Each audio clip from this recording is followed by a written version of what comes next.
ಅಧ್ಯಾಯ 35.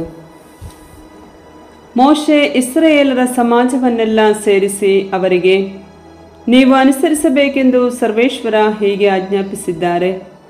6 ದಿನಗಳು ದುಡಿಯಬೇಕು, 7ನೆಯ ದಿನ ಪರಿಶುದ್ಧವಾದ ದಿನ, ಅದು ಸರ್ವೇಶ್ವರನಿಗೆ ಮೀಸಲಾದ ಸಬ್ಬತ್ ದಿನ.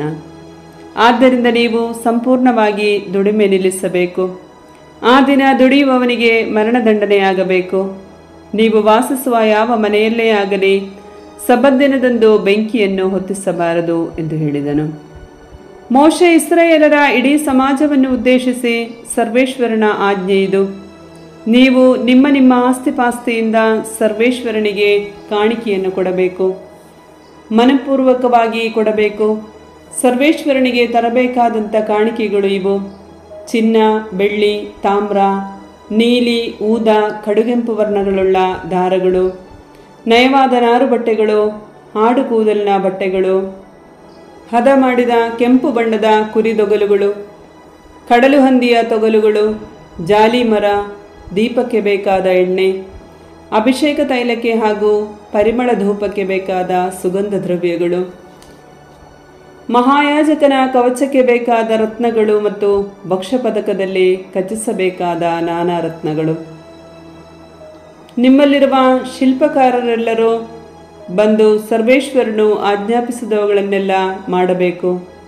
ಅವರು ಮಾಡಬೇಕಾದವುಗಳು ಇವು: ದೇವದರ್ಶನದ ಗುಡಾರ, ಅದರ ಮೇಲ್ಹೊದಿಕೆಗಳು, ಕೊಂಡಿಗಳು, ಚೌಕಟ್ಟುಗಳು, ಅಗುಳಿಗಳು, ಕಂಬಗಳು, ಗದ್ದಿಗೆ ಕಲ್ಲುಗಳು, ಕೃಪಾಸನ, ಅದನ್ನು ಮರೆ ಮಾಡುವ ತೆರೆ, ಮೇಜು, ಅದರ ಗದ್ದಿಗೆಗಳು, ಅದರ ಉಪಕರಣಗಳು, ಅದರ ಮೇಲೆ ಇಡತಕ್ಕ ಕಾಣಿಕೆಯ ರೊಟ್ಟಿಗಳು, ದೀಪವೃಕ್ಷ, ಅದರ ಉಪಕರಣಗಳು, ಹಣತೆಗಳು, ದೀಪಕ್ಕೆ ಬೇಕಾದ ಎಣ್ಣೆ, ಧೂಪ ವೇದಿಕೆ, ಅದರ ಗದ್ದಿಗೆಗಳು, ಅಭಿಷೇಕ ತೈಲ, ಪರಿಮಳ ದ್ರವ್ಯ, ಗುಡಾರದ ಬಾಗಿಲಿನ ಪರದೆ, ಬಲಿಪೀಠ, ಅದರ ತಾಮ್ರದ ಜಾಳಿಗೆ, ಗದ್ದಿಗೆಗಳು, ಉಪಕರಣಗಳು, ನೀರಿನ ತೊಟ್ಟಿ, ಅದರ ಪೀಠ, ಅಂಗಳದ ತೆರೆಗಳು, ಕಂಬಗಳು, ಗದ್ದಿಗೆ ಕಲ್ಲುಗಳು, ಅಂಗಳದ ಬಾಗಿಲಿನ ಪರದೆ, ಗುಡಾರದ ಗೂಟಗಳು, ಅಂಗಳದ ಗೂಟಗಳು, ಅವುಗಳ ಹಗ್ಗಗಳು, ಪವಿತ್ರ ಸ್ಥಾನದ ಸೇವೆಗೆ ಸುಂದರವಾದ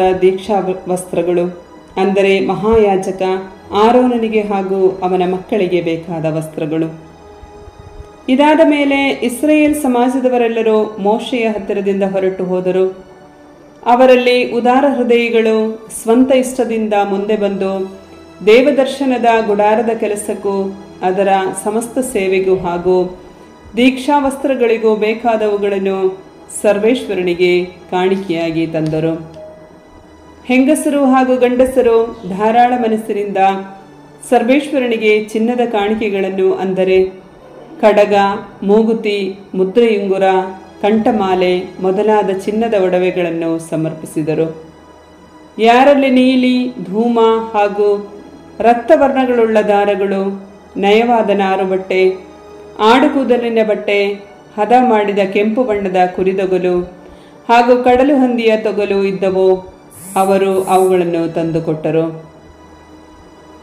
ಯಾರಲ್ಲಿ ಬೆಳ್ಳಿ ಇಲ್ಲವೇ ತಾಮ್ರ ಇತ್ತೋ ಅವರು ಅವುಗಳನ್ನೇ ತಂದು ಸರ್ವೇಶ್ವರನಿಗೆ ಸಮರ್ಪಿಸಿದರು.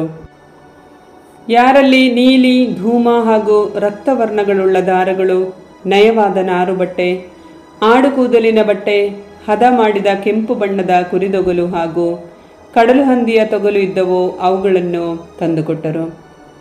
ಯಾರಲ್ಲಿ ಬೆಳ್ಳಿ ಇಲ್ಲವೇ ತಾಮ್ರ ಇತ್ತೋ ಅವರು ಇವುಗಳನ್ನೇ ತಂದು ಸರ್ವೇಶ್ವರನಿಗೆ ಸಮರ್ಪಿಸಿದರು.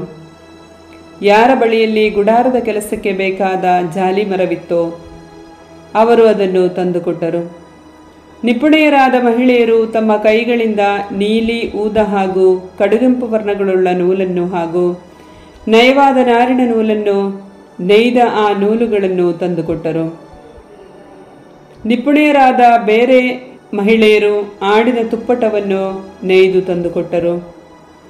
ಜನನಾಯಕರು ಮಹಾಯಾಜಕನ ಕವಚಕ್ಕೆ ಬೇಕಾದ ಗೋಮೇಧಕ ರತ್ನಗಳನ್ನು, ಭಕ್ಷ್ಯ ಕವಚದಲ್ಲಿ ಕಚ್ಚಿಸಬೇಕಾದ ರತ್ನಗಳನ್ನು, ದೀಪಕ್ಕೆ ಬೇಕಾದ ಎಣ್ಣೆಯನ್ನು, ಅಭಿಷೇಕ ತೈಲಕ್ಕೆ ಮತ್ತು ಪರಿಮಳ ಧೂಪಕ್ಕೆ ಬೇಕಾದ ಸುಗಂಧ ದ್ರವ್ಯಗಳನ್ನು ತಂದು ಕೊಟ್ಟರು. ಮೋಶೆಯ ಮುಖಾಂತರ ಸರ್ವೇಶ್ವರ ಆಜ್ಞಾಪಿಸಿದ ಎಲ್ಲ ಕೆಲಸ ಕಾರ್ಯಗಳಿಗೆ ಬೇಕಾದವುಗಳನ್ನು ಇಸ್ರಾಯೇಲಿನ ಸ್ತ್ರೀ ಪುರುಷರೆಲ್ಲರೂ ಹೃದಯಪೂರ್ವಕವಾಗಿಯೇ ತಂದೊಪ್ಪಿಸಿದರು. ಮೋಶೆ ಇಸ್ರಾಯೇಲರಿಗೆ ಹೀಗೆಂದನು: ಸರ್ವೇಶ್ವರ ಸ್ವಾಮಿ ಯಹೂದ ಕುಲದವನಾದ ಹೂರನ ಮೊಮ್ಮಗನೂ ಉರಿಯ ಮಗನೂ ಆದ ಬೆಚಲೇಲನೆಂಬುವನನ್ನು ಹೆಸರಿಸಿ ಆಯ್ಕೆ ಮಾಡಿದ್ದಾರೆ. ನಯನವರಾದ ಕೆಲಸಗಳನ್ನು ನಿಯೋಜಿಸುವುದಕ್ಕೂ, ಚಿನ್ನ ಬೆಳ್ಳಿ ತಾಮ್ರಗಳಿಂದ ಕೆಲಸ ನಡೆಸುವುದಕ್ಕೂ, ರತ್ನಗಳನ್ನು ಕೆತ್ತುವುದಕ್ಕೂ, ಮರದಲ್ಲಿ ವಿಚಿತ್ರ ಕೆತ್ತನೆ ಕೆಲಸ ನಡೆಸುವುದಕ್ಕೂ, ಬೇರೆ ವಿವಿಧ ಶೃಂಗಾರದ ಕೆಲಸ ಮಾಡುವುದಕ್ಕೂ ಅವನನ್ನು ಆರಿಸಿಕೊಂಡಿದ್ದಾರೆ. ಅವನಿಗೆ ದೈವಾತ್ಮ ಶಕ್ತಿಯನ್ನು ಕೊಟ್ಟು ಬೇಕಾದ ಜ್ಞಾನ, ವಿದ್ಯೆ, ವಿವೇಕ ಇವುಗಳನ್ನು, ಸಕಲ ಶಿಲ್ಪಿ ಶಾಸ್ತ್ರಜ್ಞಾನವನ್ನು ಅನುಗ್ರಹಿಸಿದ್ದಾರೆ. ಅದೂ ಅಲ್ಲದೆ ಮತ್ತೊಬ್ಬರಿಗೆ ಕಲಿಸಿಕೊಡುವುದಕ್ಕೆ ಸಹ ಅವನಿಗೆ ಮತ್ತು ದಾನ್ ಕುಲದ ಅಹೀಸಾಮಾಕನ ಮಗ ಒಹೋಲಿಯಾಬನಿಗೆ ವಿಶೇಷ ವರವನ್ನು ಕೊಟ್ಟಿದ್ದಾರೆ. ಶಿಲ್ಪಿಗಳು ಚಮತ್ಕಾರವಾದ ಕೆಲಸ ನಿಯೋಜಿಸುವವರು ಹಾಗೂ ನೀಲಿ, ಊದ ಹಾಗೂ ಕಡುಗೆಂಪು ವರ್ಣದ ದಾರದಿಂದಲೂ ನಯವಾದ ನಾರುಬಟ್ಟೆಯಿಂದಲೂ ಕಸೂತಿ ಕೆಲಸ ಮಾಡುವವರು, ನೇಯುವವರು, ಅಂತೂ ಎಲ್ಲ ಕಸುಬುದಾರರು ನಡೆಸುವ ಕೆಲಸಗಳನ್ನು ನಿಯೋಜಿಸುವುದಕ್ಕೂ ಹಾಗೂ ಕಾರ್ಯಗತ ಮಾಡುವುದಕ್ಕೂ ಸರ್ವೇಶ್ವರ ಅವರಿಗೆ ಜ್ಞಾನವನ್ನು ಪೂರ್ತಿಯಾಗಿ ಅನುಗ್ರಹಿಸಿದ್ದಾರೆ.